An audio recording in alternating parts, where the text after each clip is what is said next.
It's preparing to go live, so we should be good. Do you want me to put okay? Yeah. Okay.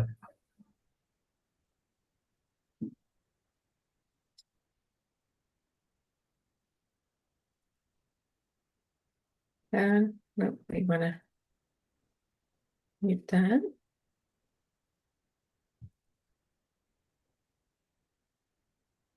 Can you hear me, Myron? Yeah. Yeah, I can. Okay, perfect. So you can hear me, that's good. And it says we're live on YouTube, so that's all good. So there we go. So I'm gonna pull up the video. I'll do the disclaimer, the intro, and then we'll get started and we'll do your tea time, and I can edit all of this stuff after. Right. So we are live right now. So let me get the video up and then we'll start your tea time and we'll have some tea together.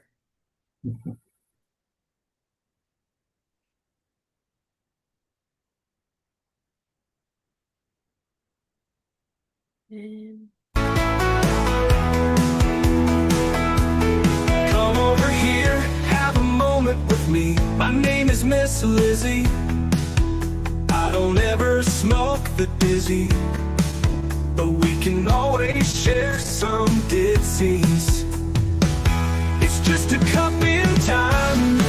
This song doesn't have to rhyme. Life's all of us, not every moment we can be feeling fine.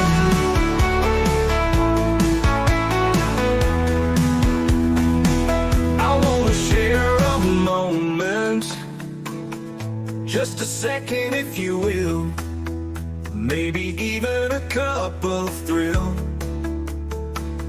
We could share this performance. It's tea time, come sit with me.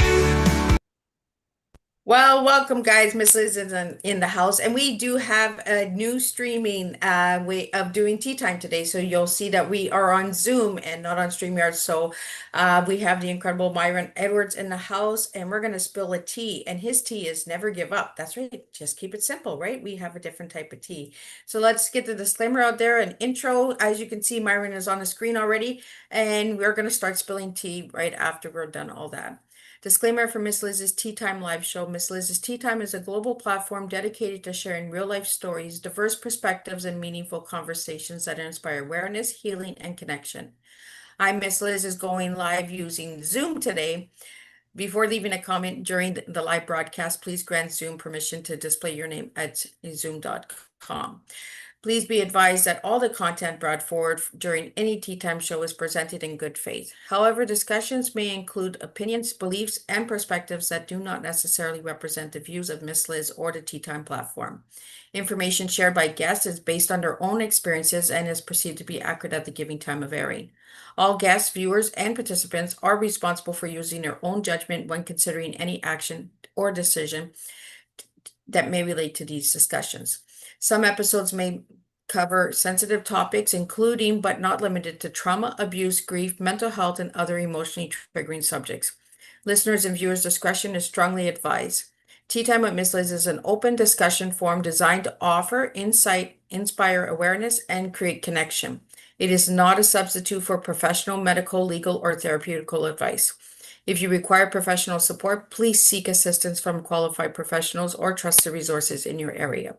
If you have any questions regarding this disclaimer or the content of this discussion, you are welcome to contact me, aka Miss Liz, directly at my email at bookingmissliz@gmail.com or check my link tree at Miss Liz's Tea Time. By choosing to participate and comment on or view these live shows, you acknowledge and accept this disclaimer. Your participation is entirely voluntary. I, Miss Liz, welcomes you to join the conversation with an open heart, and if at any time you feel this platform is not right for you, I respect your decision and welcome you back whenever you are ready. Tea Time with Miss Liz is serving truth and awareness one cup at a time. Now let me give you a little bit on Myron. Today, I'm honored to share space with Myron Edwards, author, screenwriter, and myth creator. Myron's journey began with comedy, but life had other scripts for him to write. One filled with mystery, mythology, and meaning. From the laughter of his early careers to the ancient whispers of Greece, Myron found his voice in storytelling that transcends time. His books remind us that behind every legend lies a very human truth, the courage to rise, to imagine, and to see the extraordinary in the ordinary. Let me welcome Myron Edwards to the table and spill some tea with us together today. Myron, welcome to Tea Time. Thank you. It's a wonderful introduction. And I'm calling you from the island of love. So I'm sending you lots of love from here in Cyprus. Well, I appreciate, see, I get to travel in my little good old rocking chair, but today you don't get to see the rocking chair, you get to see the green screen. So we're doing a lot of magical mystery stuff on Tea Time today. Myron, you gave me for your tea, Never Give Up. Let's get into that tea and then let's get into your books and all the other good stuff. Okay. Well, never give up is basically the way that I work, in as much as I try everything possible to try and make a success of whatever I do. Sometimes it works, sometimes it doesn't. So, from that perspective, I've had some really good opportunities in life and I've taken them. Sometimes it was the right decision, sometimes it's the wrong decision. But you only do that through experience, and I've experienced a lot now.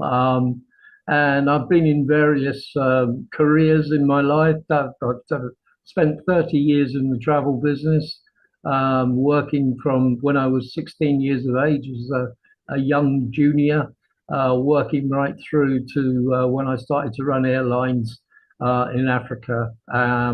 So yeah, I've done a fair amount of variation, and of course I've done a lot of writing, and the writing came through purely by chance.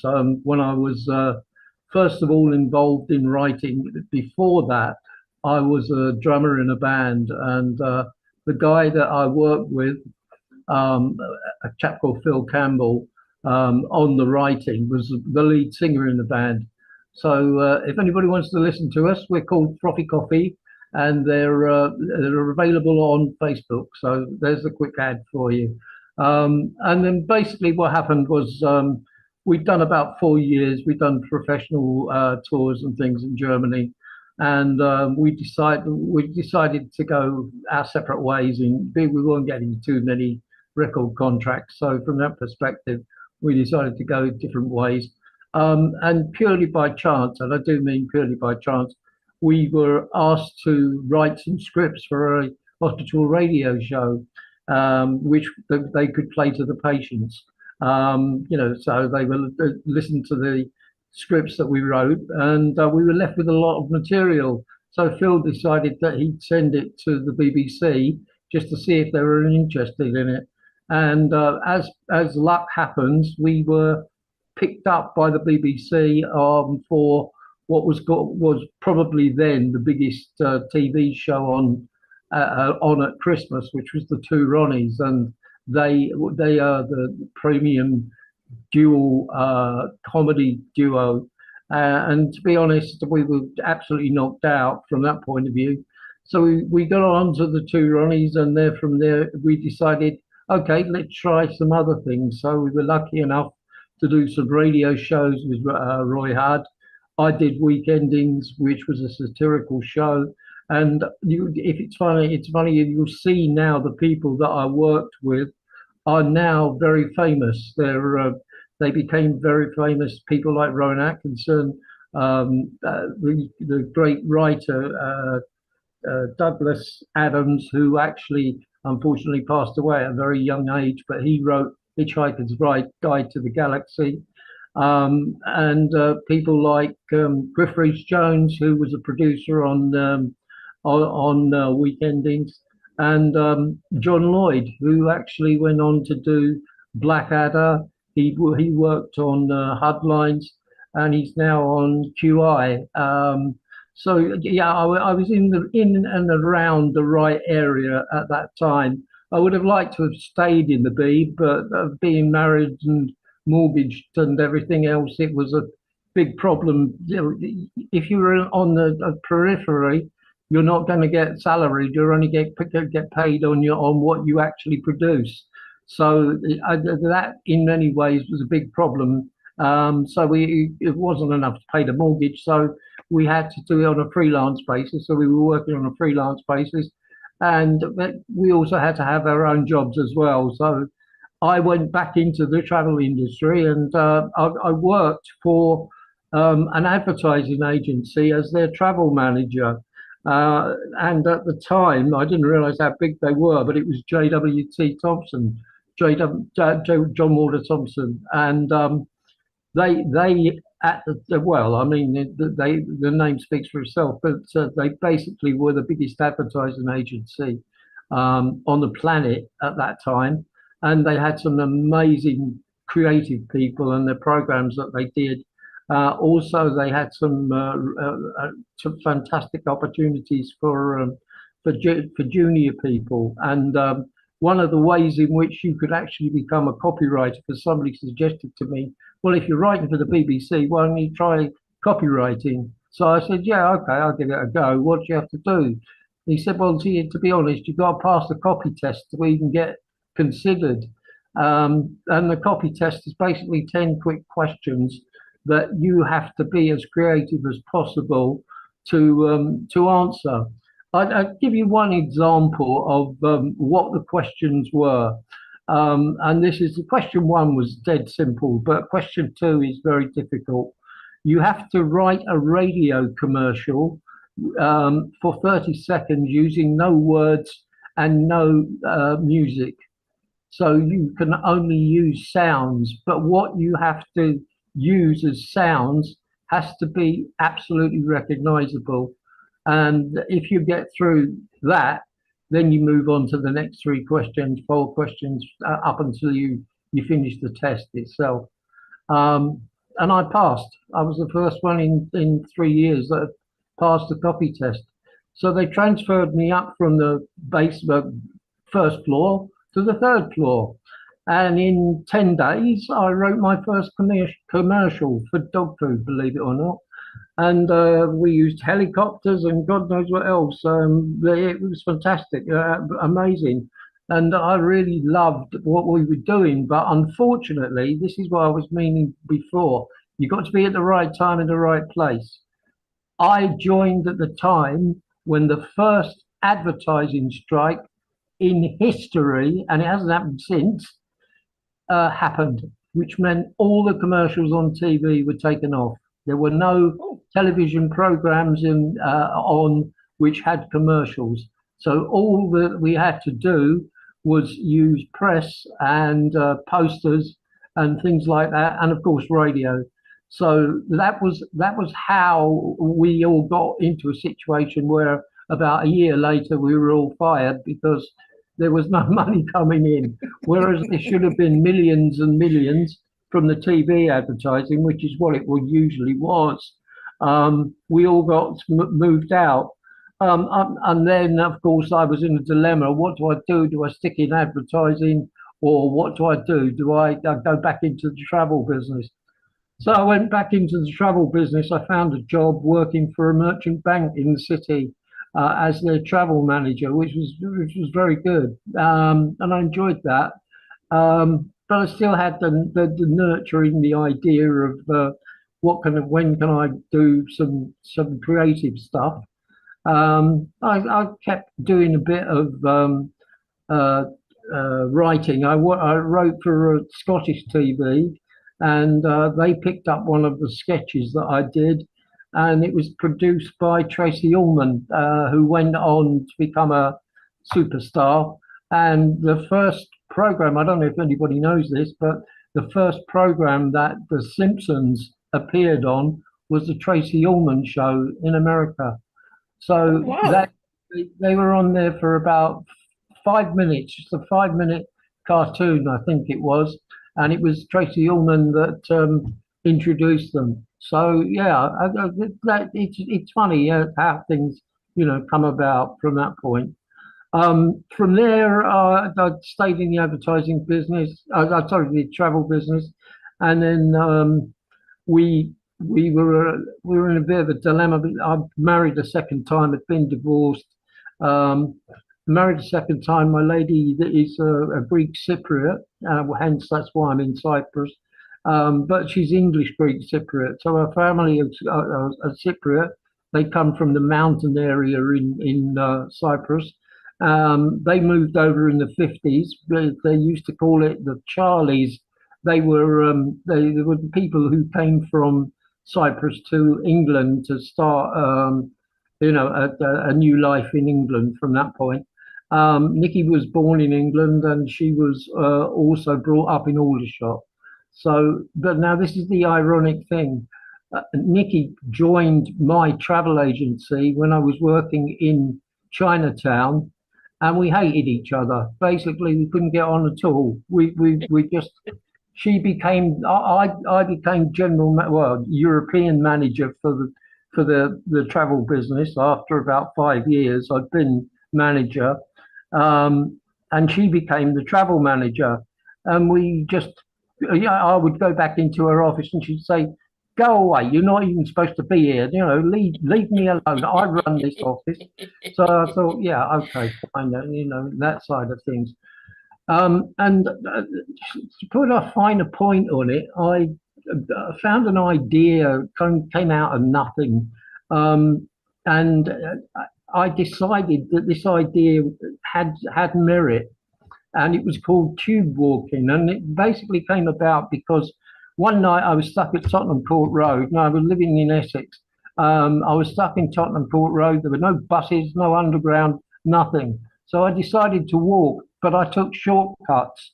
And the way that I took shortcuts got me to Liverpool Street, where I needed to be, in about 20 minutes, which wasn't too far off from what the tube would have taken. So I realized that if I put that together, maybe there are other ways, there are other routes and things.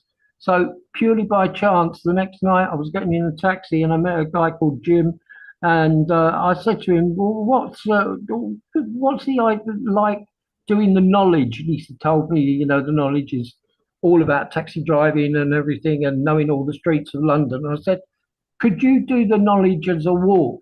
And he said, "Yeah, it's easy. It's no problem at all." So I said, "All right, do me 12 routes from mainline stations where I could walk within a distance of, say, 15 minutes."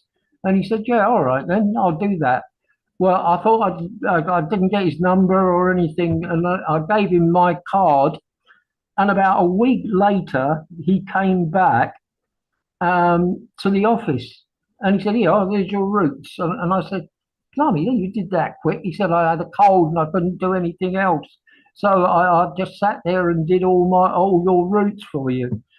So I had a very good art director who, when I was designing the brochures and everything else for the travel agency, and I said to him, "Look, I got this idea, and these are the maps and things like that. Could you design a map based on not the A to Z of London, but simply from one point to another point?" And he said, "Yeah, I could do that." So we started off where basically the central station, mainline station, was in the center of the map. And then from there, you would have the routes going off, and then you'd have next to it the taxi driver's knowledge. So you'd have left, right, forward, forward, left, right, forward, forward with the street names, and that would get you to your destination. So we produced these books and went into London Tourist Board. It went into various places like Foyles and things like that. So it was really good. Do you remember Filofax? I don't know if you remember Filofax. Filofax used to be a yuppie type thing. Basically, what it was like a dictionary. No, I mean, it's not a dictionary. It's like a folder. Like a folder. Let's say it's a folder, and inside you had all these different information sheets which were stuck together, and everybody used to go around with their Filofaxes and their mobile phones and looking very, very posh and all the rest of it. But so we did a version of the maps for Filofax as well. But the big thing was, John Michel Jarre, who is very famous for his concerts where he uses light shows and he produces the music and everything. No. Well, they did a Docklands concert. It was a huge concert. but there was so many different problems they had with this concert. First of all, the council in Docklands wasn't going to allow it, and then they got it through, and finally they had to change the date. Now, Princess Diana actually came to the event as well on the first night, which was pouring with rain, absolutely pouring with rain. Now, the reason I mention that is because I did the maps for people to actually get to the event. So that gave me another string to my bow. So I went around commercially trying to do this. And if I had thought about it, I actually went to Virgin. I went to see Branson, but he didn't give me 5 minutes, basically. Um, but if I thought about it, what I should have done, and in hindsight, you think these things through, I should have gone to Apple and put the idea to them so that they could have then produced something like that for their phones. That's what I should have done. Whether they could have done it at that time or not, because you remember this is we're only 1980, so we're talking 40 years ago, from that perspective. But that's in hindsight, that's what I mean by an opportunity. If you think of an opportunity and then you don't act on it, you lose out. So, from that perspective, that's what I did. Now, eventually, what happened? Nikki and I got married. We decided that we did love each other after all, and etc. etc. So we got married in a Cypriot wedding. It was fantastic. My family are all from Wales, so we had all the Welsh singers and we had the Greek dancers. It was absolutely fabulous. So, many people talk about our wedding as being one of the best weddings they ever went to, which is, great from that point of view. Now, the reason I mentioned that is because while we're out here, our two kids who we had, Alex and Emily, they were in a school in Essex, and they weren't, shall we say, they weren't doing very well, particularly Alex, because I went to see the teacher on one of their presentation nights, and I went in and I said, "Look, I've got Alex's report here, but I'm not very happy with it." And she said, "Well, I'm not his teacher." And I said, "Well, what do you mean you're not his teacher?" "Oh, I'm only a supply teacher." So I said, "Do you know who Alex is?" She said, "No, not really." So I said, "Oh, thank you. That's great." So my kid's being educated by somebody who doesn't know who he is. And from that point of view, you don't know anything about him and his results. So I came out of there, I was fuming. I was basically fuming. And I said to Nikki, "I've had enough. This is ridiculous. These kids are going to grow up as shelf stackers in Tesco's. They're just going to have no future at all." So we decided that's it. We're lock, stock, and barrel. We're selling up. We're going to Cyprus. So that's what we did. And now Nikki's parents mum was already out here, and her sister had been out here with her husband and the three kids that they've got. And they had, it's a different lifestyle, Liz. It's a completely different lifestyle. I had a rush hour where I had to get to Chinatown and it would take me 2 hours or whatever. I'd have to be up at 6 o'clock in the morning to get a bloody train. Oh, never mind. All of that's gone now. I'm retired, so I don't care. But you think about work and everything else, and at the end of it, you come to your retirement and you think, was it worth it? And you look at it and you think, I gave all that effort for all those people, and at the end of it, I've come out of it with nothing. No satisfaction as such. Now I can do what I want. Unfortunately, I have dialysis, which means 3 days a week I have to go up to the hospital and have a 4 hour situation where they do dialysis. But it's just something I have to do. If I don't do it, then I'll be dead next week, sort of thing. So from that point of view, life deals cards to you. You either pick them up or you leave them. So from my own perspective, I'm in a fortunate position where I'm on an island, which doesn't give me the stress that I would normally have had if I was living in England, and I wouldn't want to live in England. I've been back a few times, mainly for football matches and things like that, and also to see my relatives in Wales because I haven't seen them for years. But apart from that, I wouldn't want to live there. No. So I've Myron, been so long, I haven't had a word from you. so Myron, you mentioned Liverpool, correct? Pardon? You mentioned Liverpool. Did you stay in the Liverpool area? No, no, no, no. I was in Essex first of all, and then we all moved well. I was in Essex, then I moved to London, in North London, which is like Little Cyprus to a certain extent, the area that we were in, and then we moved over here. So I'm in Limassol in Cyprus. So today it's about 70, 75 degrees. So it's getting colder, but Yeah. normally it's usually 30, it's in its 30s, so you get used to it, from that point. Yeah, because my aunt had married a guy from the UK, and he lived in Liverpool. So when you mentioned Liverpool, and then we have this inside joke because I live in Cornwall, Canada, and he was close to Cornwall, UK. So we have this Cornwall joke where the Cornish jokes come in. Uh,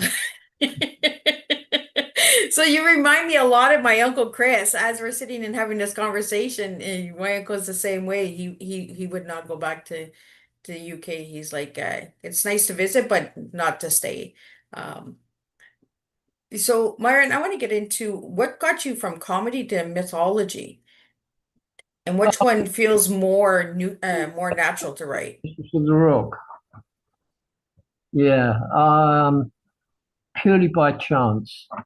Uh, Oh, I've told this story so many times. It's almost repetitious. I can't tell you how many times I've told you it. Look, so it's like a bad cup of tea, right? It just all keeps. right, I'm going to tell you now how it all came about. All right, this is purely coincidence, choice, whatever you want to call it.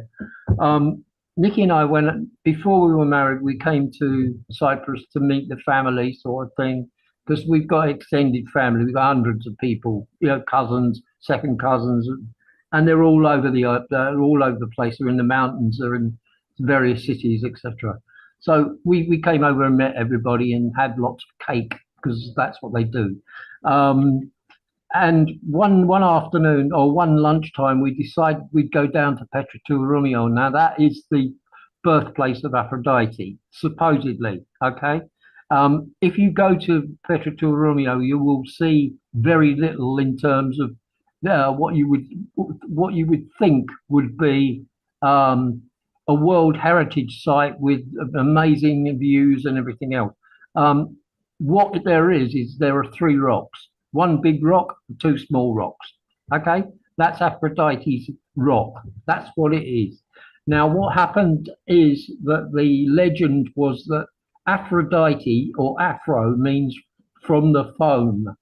Now, if you look at the Botticelli picture, you'll see the Botticelli picture where she's coming out of the sea on a conch shell. That possibly is a way to explain what from the foam is. The actual story is that the guys, the two gods, if you like, he cut off his genitals and they went into the sea, and that's where the foam came from, and that's where the birth of Aphrodite came from. Right. So how does that figure for me from that point of view? Well, look, I was skeptical, to say the least, about this legend and how it all came about. So we went to the restaurant, and there is a restaurant that overlooks the rocks. And in the restaurant, there was different books and different, shall we say, figurines of Aphrodite, tourist trap, that sort of thing. But what I did was, as I was sitting there having the dinner, I saw something on the wall which is like an epiphany moment, And from that perspective, I thought, wow, that's really unusual. because what it was, and usually when you see pictures of Aphrodite, and particularly around Petra Romeo, you never see it from the air. You only ever see it from the ground, from that perspective. This actually was a poster that was taken from the air. And when you look at this poster, you can see the figure of a woman underneath the water. Oh, And that was my inspiration. So I've been trying, and I'll be honest, whether that was something that was planted or whatever, I don't know. But I've tried to find this poster all in many different ways. I've been to the Greek tourist office, the Cyprus tourist office. I've been to various places where they might produce a poster, and they think I'm completely nuts because they think, "What do you mean poster for taking them from the air?" And I'm saying, "What, you've got a tourist board poster that was taken from the air?" And she said, "No, we've never done it."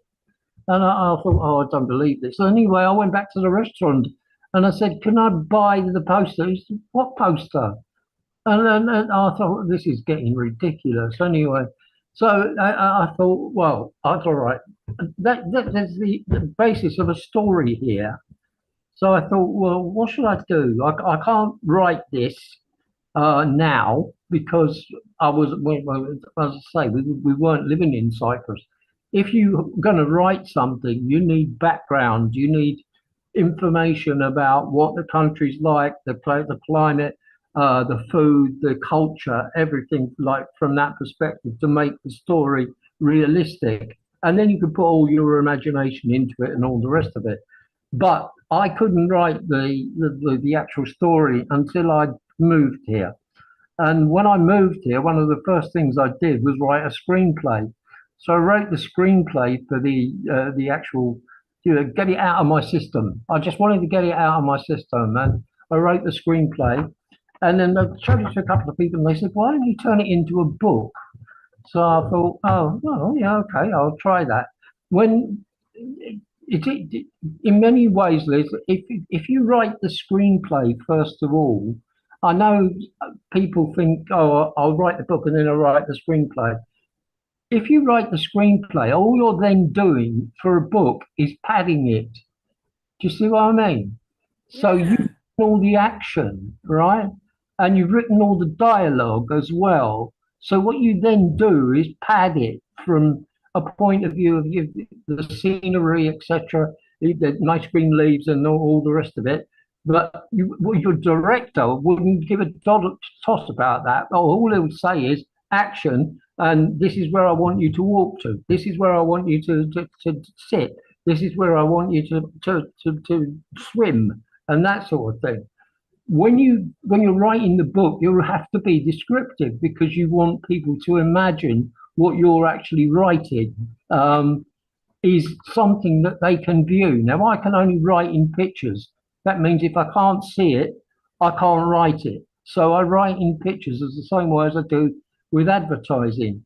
And what happened was I wrote the screenplay, did the book, but I did the book for Nikki, one book, printed it, and gave it to her for Christmas. So she then read it, gave it to a couple of other people, and they said, "Why don't you try and get it published?" So I said, "Well, all right, I'll just try and find a publisher." So I sent a synopsis to, or I rang this publisher and said, "Are you looking for any new material?" And he said, "Well, what have you got?" And I said, "I've got a story about Aphrodite." So he said, "Well, send me the synopsis." So I sent him the synopsis, and he said, "Have you got this as a manuscript?" I said, "Yeah, I've got a manuscript." He said, "Well, can you send me the manuscript?" And I said, "Yeah, okay, I'll send you the manuscript." So I sent him the manuscript, and he then called me up and said, "Can you come up and see me on Monday? And this is in Nicosia." And I said, "Yeah, okay." So I come up and see him in Monday, and we signed a contract that afternoon to produce 5,000 books in English and 5,000 books in Greek. Because he loved the story so much. And then we went into a publicity drive, like the local papers, local, all kinds of different magazines and things like that. The Cyprus Airways or one of the other people did an article on it, and it would go went on the plane and everything. Anyway, I got contacted by a chap from England who said, I'd be really interested in making a movie of your screenplay. So I said, yeah, oh, girl, wonderful, this sort of thing. And this is what I mean about being in the right place at the right time. So all this was going brilliantly. We had Gillian Anderson signed up. We had Peter Andre, who is a celebrity in England, but he's Greek Cypriot as well, background. And then we had a few other famous actors and things like that. They're all going swimmingly. And then the financial disaster comes along in Greece, bang, everything goes out the window, and it then eventually comes to Cyprus, and that was the end of that. So I had my publisher go bust. The film company said, we don't have any money. Everything went out the window. So it's all a case of if you are in the right place at the right time with the right people, things happen. But otherwise, you just fall foul of circumstances. Yeah, and it goes with your tea as well, Myron, because you said never give up, right? Be in the right place at the right time for the opportunities. Maybe your movie will still come out. It was just not the right timing. I'm a firm believer in that. Sometimes we put on pause for a reason. No, sorry, to interrupt. I was just going to think. I was just going to say, there's so many people that have said to me, this would make an outstanding movie, and of course now I've got the other two books as well, which would mean it would be a trilogy effectively. Yeah. So from that perspective, if there is anybody listening, like a director or somebody like that, who would be interested in having the script to look at, they can contact you, Liz, if they want to. But I've tried everything. I've tried all of the different ways to try and make this happen. I've been to Cyprus Tourist Board. I've had film companies in Cyprus say to me, this is a great story, love to do it, but you need funding to do it, Yes. And that's That good old funding, right? It always comes down to the funding. if you haven't got the funding, forget it. It's not going to happen. If you don't have finance behind you, no matter what, and there are some absolutely rubbish films that get through on network, like get through on Netflix and things like that. And I think, Jesus Christ, my bloody film is so much better than this. And yet somehow it gets produced, And then you think, I do the same thing. I shake my head and I'm just like, how did this get to become a movie, or how did this get on Netflix? When there could be so much educational stuff out there that we could get a good storyline. uh, even if it's not Netflix, if it's even some of the ones that, I mean, I saw the second Gladiator film. I thought they spent millions on this. And why did they bother? Because you can't beat Gladiator in the first instance. Why make a number two? It didn't make sense to me to make a number two. Leave it. If it's not broken, don't break it. Don't break it. And they do that with a lot of films, right, Myron? And a lot of books as well. When your storyline it's good, don't keep breaking it down till it's no good. No, that's right. And I mean, from a writer's perspective, you've got to be dedicated. You've got to realize you've got to sacrifice a lot. And I do mean I've sacrificed a lot, because I can't write unless I'm on my own in a room with no distractions. I don't put music on. I only have a light, and I'll sit by the laptop and type away. But I've sacrificed so much with regard to the family and things like that, time that I should spend with a family. And, that's what my big regret, that I thought that was my writing was more important than my family, which is, not, no way can you compare the two. But you get into a situation where you become passionate about what you want to do. but you realize that what's more valuable at the end of the day is the people around you. Um, And I'm hearing that a lot, Myron. You know, the titles are nice, the words are nice, and meeting all these incredible people. But at the end of the day, what did you sacrifice to get to where you are, right? it's what you think is more valuable at the end of the day. But Yeah.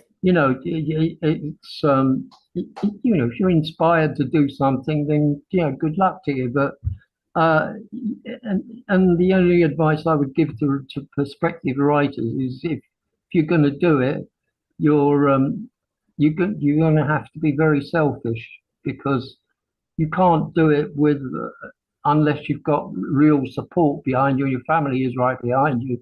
Generally, that's not what a writer finds. They find that they have to be on their own, and that is a big sacrifice. There really is. Yeah. Myron, if you could give me 3 words to describe your storytelling, the history of your Um, whole storytelling, what would you give me? 3 words to describe my Three storytelling. words. Okay, imaginative, creative, and compelling. Why those 3 words? Is that right? Yeah. Well, those are your words, so why did you give me those 3 words? I can't tell you what your tea is. I can't tell you what your storytelling is. You gotta tell me. You gotta give me a little bit. Am I right? I don't know. Are you? No, I think you've got to be passionate about writing if you're going to be passionate as well about your idea. If you realize that yes, that's worthwhile, or you remember writing requires time, so you have to sort of be in a situation where you have to compensate if you are going to be writing, a book. All right, a book doesn't take a week to write; it will take a year to write, possibly. Or if you're in a situation like I am, where I have time on my hands because of the dialysis, sitting there for 4 hours or whatever. I want to be able to do something. So, you think about doing something like that. If you've got spare time and you want to be passionate about your writing, then do it. But be prepared. You're not going to be a J.K. Rowling. It's not going to happen. And also you need somebody behind you. So you need a publisher. Um, if self-publishing is all right, but how many self-publishers go on to make a fortune? If you're going to do it for writing just to become rich, you're living a dream world. Right? You better wake up. Yeah, unless you're with the big five and Yeah. you've got the backing of the big five with their huge advertising budgets, and they will promote your book all over the world and things like that, and they've got offices and everything else, Penguin and all of those. They have the ability to be able to put you in front of the screen, and they have the ability for you to be put in front of an audience. Yeah. Whereas if you're doing it on your own without any backup, so to speak, you're going to be disappointed. It doesn't happen. Yeah. And I'm not being funny. I've got books. If you look at my name on Google, I'm all over the place. I've got books in Australia. I've got books in India. I've got books in Hong Kong. But if they're not selling That's because right. you're not in a bookshop or you're not being advertised, it doesn't make any difference whatsoever. See, if I had made the film and the film had gone onto the screen, for example, the books would have followed because people would have bought the book following the film. It's like last night the Da Vinci Code was on the television, and people have now gone to the places where the Da Vinci Code was filmed. Now that in that respect, if Cyprus, which is a small little island in the Mediterranean, was a focal point because of a film that was made about it, you'd get thousands coming here. and you get thousands going to Aphrodite's Rock because they want to see what the secret is that I discovered. I mean, I can't believe, Liz, this is the thing that freaks me out. That's been there 5,000 years or thereabouts. Am I the only one that's ever seen it? Am I the only one that's, okay, I didn't climb up the rock. I just got a guy who was very kind to me, gave me some slides, and also I saw the poster and the slides that Did I've you got. ever get that poster, Myron? Yeah, I was at a book place, the book sales thing, and this guy is a very famous air photographer, Denny Rowland, his name is. And I said to him, Denny, have you got any pictures of Aphrodite's Rock from the air? And he said, yeah, I've got thousands of them. And I said, well, can I have a look? And I went through, I literally spent one afternoon going through every picture that he sent of Aphrodite's Rock. And there were two that I found which actually has the image on it. And if you go to YouTube, another advertising plug for me, but if you go to YouTube, you will find there is a video of the actual image in the water. Oh, wow. So, there is a realistic story behind this. And the number of people I've tried to convince from Cyprus tourist boards, I did actually have a letter from the president of Cyprus, and I had letters from the Cyprus tourist board when I was looking at making a film in the first instance, and they were all for it. They loved the idea, and all that sort of thing. But then when the money ran out, but everything ran out. Well, we got to get some listeners that are checking out and they want to make this movie so we can get the movie out, so we can get the books out, and we can get the ripple effect going. Right. And All books are on Amazon. Everything, if you look to look my name up, they're all on Amazon. From that point of view. And there are three books. There's the book, the first one, Mistress of the Rock. The second one is Skylar or Sela, whichever you want to pronounce it, which is the Revenge, and the other one is uh, oh God, I've forgotten. Judy's Return. Oh, Omega. Alpha and Omega. That's it. Yeah. Judy's Return, Alpha and Omega. That's it. Those are the three. yeah, because I was going to just say I got them here. And you're talking about everything that's in my little notebook here. Well, nobody can see because of the green screen, but I got a notebook here. I got notes, I got questions and all that good stuff.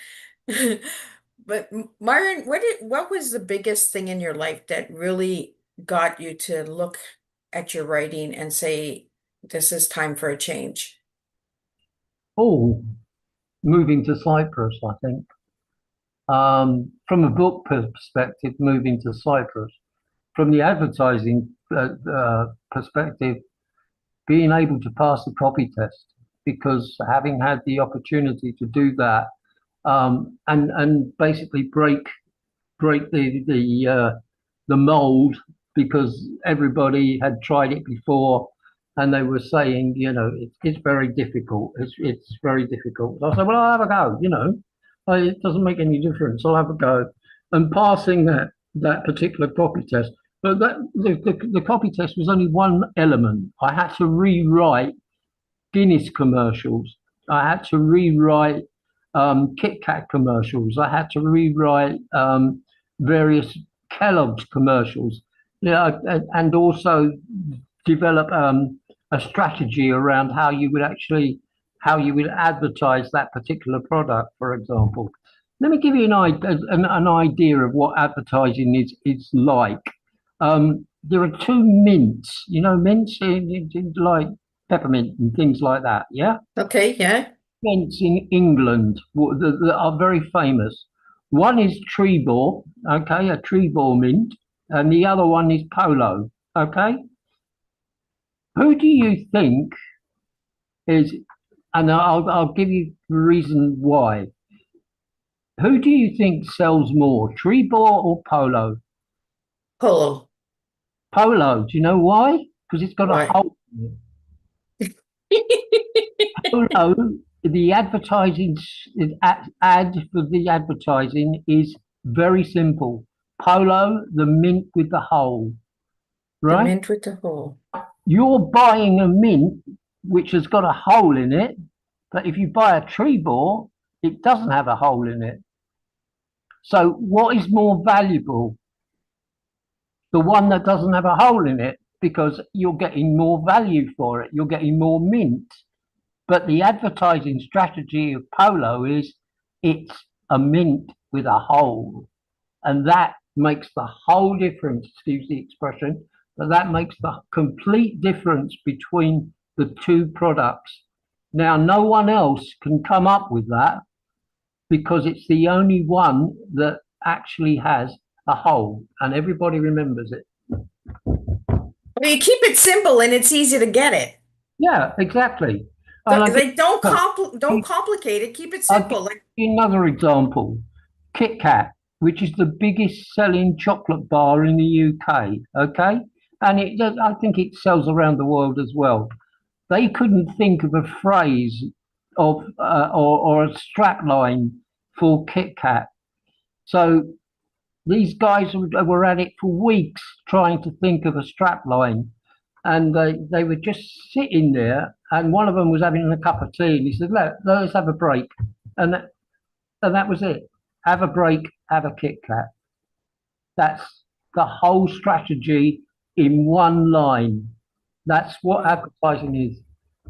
it's simple, right? Keep it simple. Like Yeah, exactly. stop making it so complicated. Just keep it simple. Simple, absolutely. Keep it simple, but keep it memorable so that when people think of a product, they actually remember the phrase that goes with it, and that is the essence of copywriting. Because if you can do something like that, you can build a whole campaign around it. Once you build your campaign, you build everything into it, the marketing and everything else that goes with it.